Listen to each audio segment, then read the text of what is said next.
आइए हम छोटी सी प्रार्थना करें। अपनी आंखों को बंद करें, अपने सर को झुकाएं। आइए छोटी सी प्रार्थना करें। सर्वशक्तिमान यीशु परमेश्वर प्रभु, आपका धन्यवाद करते खुदावंद। दोस्तों, आपके नाम की महिमा करते परमेश्वर प्रभु। पिता, एक और मौका दिया परमेश्वर खुदावंद यीशु, धन्यवाद है प्रभु। आशीष के लिए, हर बरकत के लिए यीशु Lord, thank you holy God. जिंदों की जमीन पे रखने के लिए धन्यवाद परमेश्वर। दया कृपा रहम के लिए धन्यवाद हो प्रभु। Thank you Jesus. प्रभु, जो एक एक भाई एक एक बहन जो इस वचन को सुनता है परमेश्वर यीशु, उसको आप आशीषित कीजिए। और परमेश्वर पिता प्रभु, एक एक बात जो मैं बोलूं यीशु प्रभु, मेरा ज्ञान ना हो परमेश्वर, मेरी समझ ना हो प्रभु। पर प्रभु, आपकी आत्मा का आनंद हो मेरे मालिक खुदावंद प्रभु। हम पे रहम कीजिए, हमारे मनों के दिलों के भेदों को परमेश्वर खोलिएगा प्रभु खुदावंद। हमारे फाटक खोलिए ताकि हम आपके भेदों को जान सके परमेश्वर पिता। अपनी आत्मा से भर दीजिए पिता। मैं ये प्रार्थना आपके प्यारे बेटे अपने खुदावंद के जलाली नाम से मांगता हूँ, आमीन। परमेश्वर में आप सबको बहुत सारी आशीष मिले और एक बार फिर मौका मिला है बातचीत करने का। और मैं आपसे शेयर कर रहा था कि 2021 एक साल होने वाला है जहाँ पे परमेश्वर अपनी दया हमारे ऊपर उंडेलने वाला है। और मैं किसी प्रोस्पेरिटी गॉस्पेल का प्रचार करते हुए ये बात आपसे नहीं शेयर कर रहा, बल्कि मैं ये बात बहुत गहराई से शेयर करना चाहता हूँ। और मैं चाहता हूँ कि इस बात को हम समझें कि परमेश्वर की दया हम सब पर, हमारे जीवनों पर बहुत आवश्यक है। मैंने आपसे बात की थी कि कई बार हम सोचते हैं कि हम बहुत धार्मिक हैं, कि मैं तो परमेश्वर की वर्शिप करता हूँ, मैंने कल परमेश्वर की वर्शिप की, मैंने फास्ट रखा, मैंने बाइबल पढ़ी। तो कई बार हम लोग इन सब चीज़ों को अपने साथ कैरी फॉरवर्ड कर लेते हैं, पर हमें हर रोज़, हर समय उसकी दया की आवश्यकता है। और असली बात ये है कि जब दाऊद के पास, जब दाऊद को परमेश्वर ने विजन दिया कि वो तंबू बनाए, जहाँ पे like there is a tent of God. तो जब उसने वहाँ पे परमेश्वर का वो तंबू बनाया, तो उसके अंदर परमेश्वर ने उसको आज्ञा दी कि तू एक मर्सी सीट बनाएगा, एक दया की कुर्सी मेरी रखेगा, जहाँ से हर समय मैं अपने लोगों को दया कर दूंगा। और लाइक, और वहाँ पे धूप जलाया जाएगा, जो कि हमारी प्रार्थनाएं हैं। परमेश्वर हमें अपने दया के सिंहासन से आशीषित करता है जब हम अपनी प्रार्थनाओं को उस तक पहुंचाते हैं। तो मैं आपसे इस बारे में थोड़ी और बात कहता हूँ। और बात करते करते मुझे बहुत आनंद आया। आज मैंने कुछ बात पढ़ी और मैंने शेयर भी की, और बहुत आनंद आया क्योंकि ये भेद जानना मेरे लिए बहुत मजेदार था। क्योंकि परमेश्वर का वचन, मैं ये फील करता हूँ परमेश्वर का वचन बहुत प्रैक्टिकल है। इसको प्रैक्टिकली इम्प्लीमेंट किया जाता है। ये हमारे जीवनों के लिए, ये कुछ हवाई नहीं है ना। Like it's not very super, it's not superficial, it's practical, it has to be practically implemented in life. तो मैं आपसे आज वचन की कुछ बात शेयर करना चाहता हूँ। तो यीशु मसीह ने एक पैराबल शेयर किया। मैं मत्ती की पुस्तक में हूँ, मत्ती की पुस्तक उसका 21 अध्याय, और उसकी मैं कुछ वर्सेस आपसे शेयर करना चाहता हूँ। मैं I want to read from verse 28 from book of Matthew chapter 21। I am reading for verse 28। और जो इंग्लिश की बाइबल में, उसमें कुछ इस प्रकार लिखा है। और यहाँ पे लिखा है वो, यहाँ पे लिखा है वर्स 28, मैथ्यू चैप्टर 21 वर्स 28 में लिखा है, but what do you think, a man has two sons, and he came to the first and said, son, go work today in my vineyard. So एक व्यापारी, एक बिजनेसमैन आदमी, एक व्यक्ति था, उसके दो बेटे थे। तो अपने पहले बेटे के पास आया, उसको बोला कि पुत्र, I am not feeling well, और whatever was the reason, कि आज बेटा मेरी जगह पे तू जाके मेरे वाइन यार्ड में, मेरी जो दाख की बारी है उसमें तू काम कर दे। तो पहले बेटे ने क्या कहा, उसने कहा, he answered and said, I will not. उसने बोला कि dad, I am not going, मैं आपका काम नहीं करने वाला, right. But afterwards he regretted it and went. और पर थोड़ी देर के बाद उसको इस बात का पछतावा हुआ कि मैंने अपने बाप को मना क्यों कर दिया, मेरे को बाप को मना नहीं करना चाहिए। और फिर वो चला गया। And he went, then he came to the second and said likewise. और वो बाप अपने दूसरे बेटे के पास आया और उसको भी उसने ये बोला कि बेटा, आज मेरी जगह पर जाकर तू दाख की बारी में काम कर गया। तो दूसरे ने क्या बोला? And he answered and said, I will go sir, but he did not go.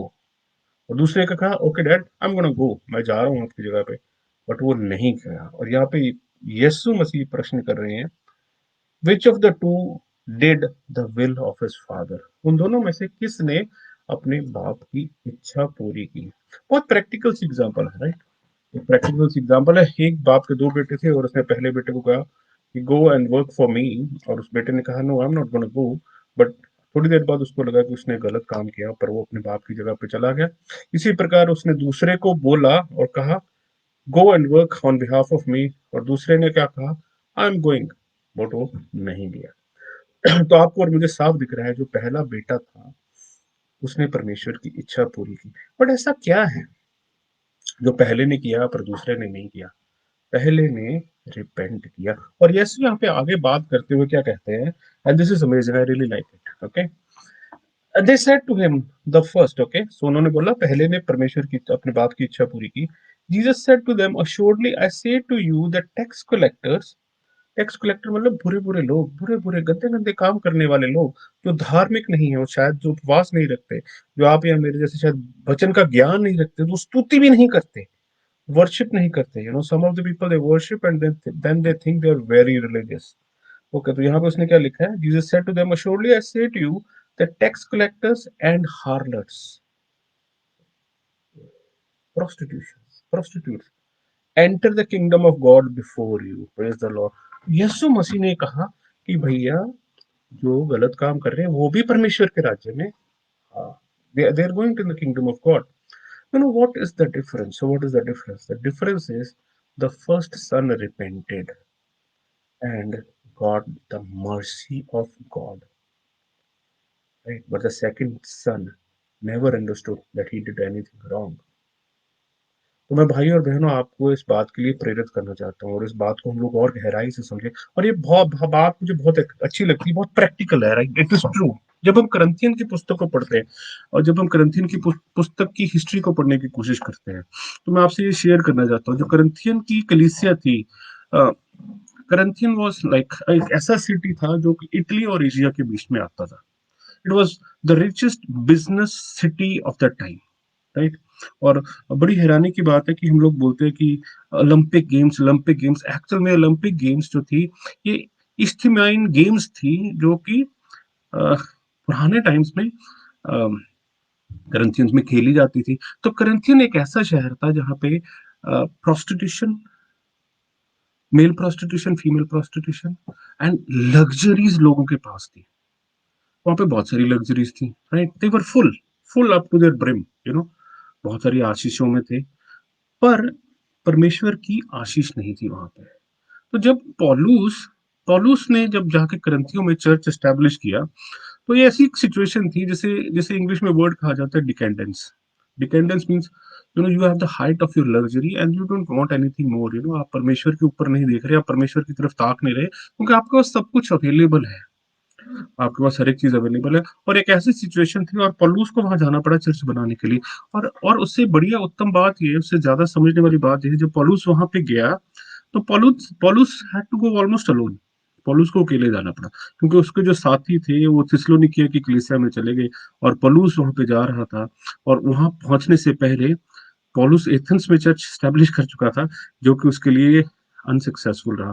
तो एक ऐसा शहर जो जहाँ पे प्रोस्टिट्यूशन है, जहाँ पे मेल फीमेल प्रोस्टिट्यूशन है, जहाँ पे नशा है, शराब है, पैसों की बहुतायत है, राइट, यू नो, दुनियावी आशीषें बहुत ज्यादा है। और एक वहाँ पे एक दुनिया की सबसे बड़ी गेम्स वहाँ पे कंडक्ट हो रही है, Olympics every year was conducted there. और बिजनेस बहुत ज्यादा है, people are fast, multicultural societies available है। वहां पे ये पौलुस बेचारे को अकेला जाना पड़ रहा है, और वो भी तब जाना पड़ा जबकि वो एथेंस में एक चर्च ना स्टैब्लिश करने के बावजूद, like a situation where he had already lost, so he had to go there. और जब वो वहां गया, उसने 18 महीने वहां पे काम किया। 18 महीने काम करने के बाद उसने उस चर्च को स्टैब्लिश किया, और जब चर्च को स्टैब्लिश किया तो परिस्किला और इनकिला जो दो बहनें थी, उनको वो चर्च देके वहां से चला गया।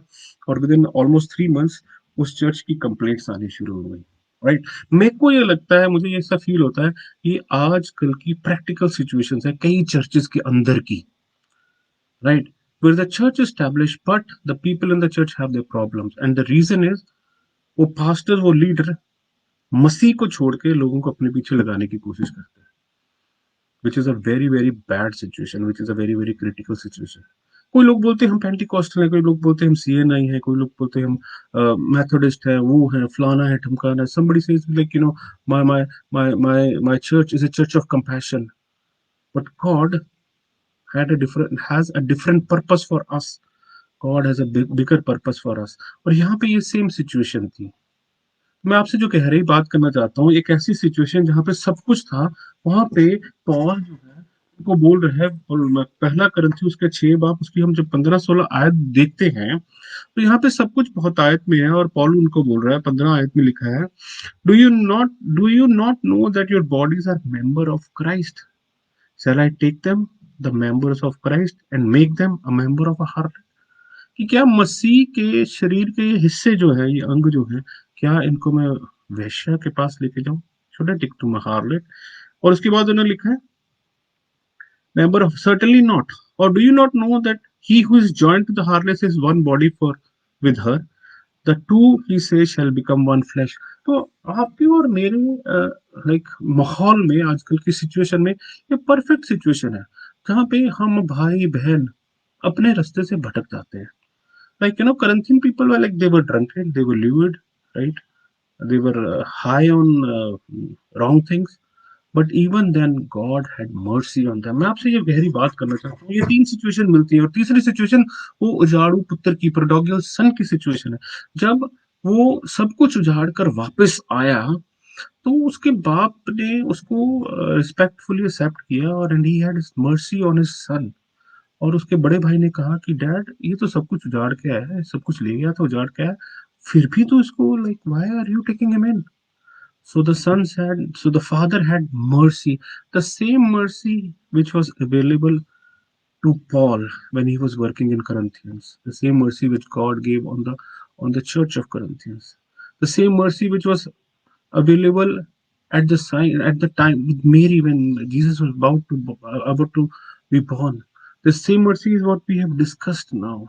मैं आपको इस बात के लिए प्रेरित करना चाहता हूँ कि परमेश्वर की हमें मर्सी के लिए हमेशा ताकना है, उसकी दया के लिए हमें ताकना है, चाहे हम जितने मर्जी धार्मिक हो जाए, बट हमें रिपेंट करना है और परमेश्वर के सामने आना है. परमेश्वर आपको सबको बहुत सारी आशीष दे, बरकत दे. प्रभु आपके ऊपर बहुत सारी कृपाओं दे ले. ये परमेश्वर का छोटा सा वचन है. परमेश्वर आपको दया से भरे, आपके ऊपर दया करे, और खास तौर से मेरे और मेरे परिवार के ऊपर बहुत सारी दया